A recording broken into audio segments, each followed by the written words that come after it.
7 Strategies for Wealth and Happiness by Rohn. Chapter 3. How to Grow Your Wealth. In both of the previous chapters, we've examined some practical steps you can take to become happier. But now, it's time to turn our attention to the other key topic of this book, wealth. When we think about our own everyday lives, it's easy to see that wealth can be just as elusive as happiness.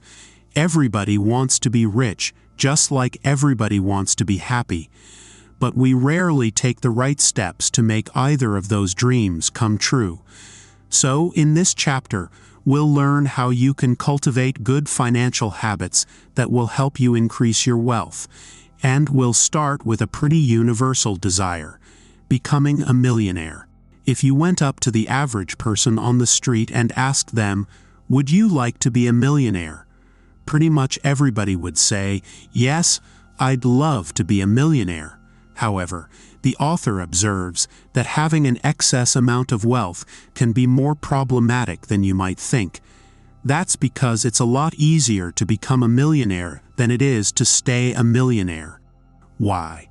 Well, although we tend to conceptualize $1 million as being an infinite sum of money, the truth is that it's anything but. So, let's imagine that you really do have $1 million. You spend at least half of it on a fancy house. You spend more on a luxury car. You spend a little extra on some designer clothes to match your new lifestyle. Now an overwhelming portion of your infinite amount of money is gone. How are you going to make your house payment? How will you pay for your flashy car's insurance or repairs? How can you keep up with your new high-class friends? What are you going to do when something breaks in your house, requiring expensive repairs? The author observes that self-made millionaires who hang on to their nest eggs are successful because they considered these dilemmas in advance and planned accordingly. Sure, there are a lot of young self-made millionaires and celebrities who are happy to flash wads of cash around and who blow their money trying to maintain their lifestyle. But these are the folks who quickly run out of cash. By contrast, the millionaires who make few expensive purchases and control their budgets carefully are able to hold on to their wealth for a long time to come.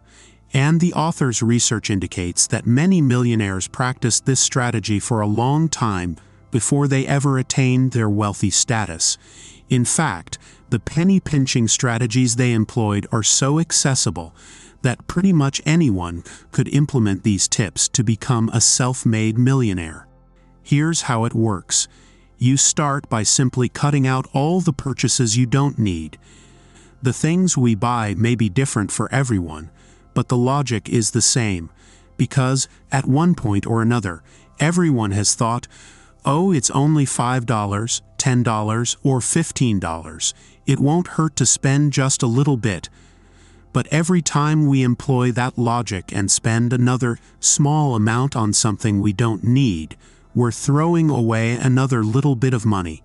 And if we repeat this process multiple times every month, we've thrown away hundreds of dollars before we ever even realize it. But what would happen if we held on to those little chunks of money every time instead? What would happen if we saved them and put them aside? By carefully saving over time, the author affirms that it's easy to put aside enough money to become a self-made millionaire. In fact, contrary to popular opinion, you don't need to make 7 figures to begin with. You don't even need a substantial salary. You can cultivate a fortune of your very own simply by setting a goal, sticking to a budget, and saving money every month.